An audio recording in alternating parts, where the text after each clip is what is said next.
តែម្ដងបងប្អូននេះបងប្អូនគេដាក់វត្តក្នុងដូនដល់អូខេត្តកំពតកំពូលដួងចិត្តផ្លូវនេះបើភ្លៀងអីវារៀងប្រពេចប្របាញ់តិចបងប្អូនតែបើសិនជាអត់ភ្លៀងទេអត់បញ្ហាទេផ្លូវនេះវាមានកន្លុកបន្តិចបន្តួច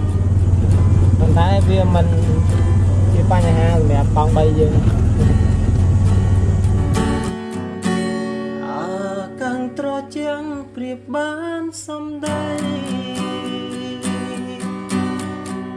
អំអែលហរតីឲ្យកើតក្តីស្នេហ៍សំភផ្លូវនេះពីវីដេអូមុនបងប្អូនបានទស្សនារួចមកហើយកន្លែងហ្នឹងគឺឆ្លងកាត់រ៉ាដេភ្លើងដោយសារលើកមុនខ្ញុំមកខ្ញុំគ្រាន់តែមកលក្ខណៈថាបោះតង់ផឹកកាហ្វេពេលថ្ងៃឯងបងប្អូនយើងមកផឹកកាហ្វេលេងពេលថ្ងៃត្រង់ហើយយើងទៅវិញអញ្ចឹងណាយើងអត់បានសម្រាកមកយប់ទេប៉ុន្តែថ្ងៃនេះខ្ញុំមកហើយនឹងទៅកន្លែងថ្មីទៀតមិនទៅឲ្យកន្លែងមុនហ្នឹងទេទៅកន្លែងថ្មី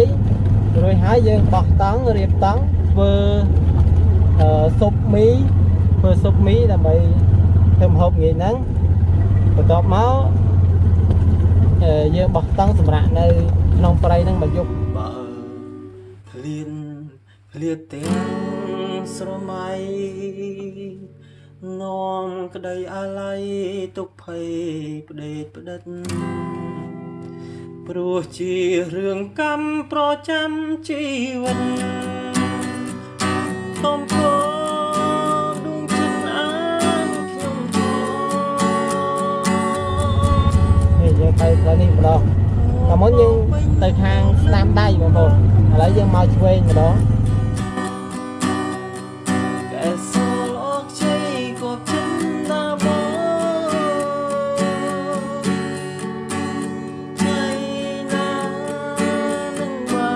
ទៅកន្លែងនេះមានផ្លូវអញ្ចឹងដោយសារតែ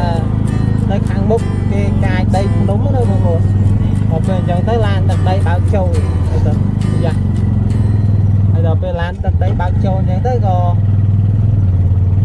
មានផ្លូវអញ្ចឹងទៅប៉ុន្តែក៏ផ្លូវវាខ្សាច់វាជាលក្ខណៈផ្លូវដីខ្សាច់ណាបងប្អូនដល់ពេលអញ្ចឹងរៀងបាក់បើកទីរៀងតឹង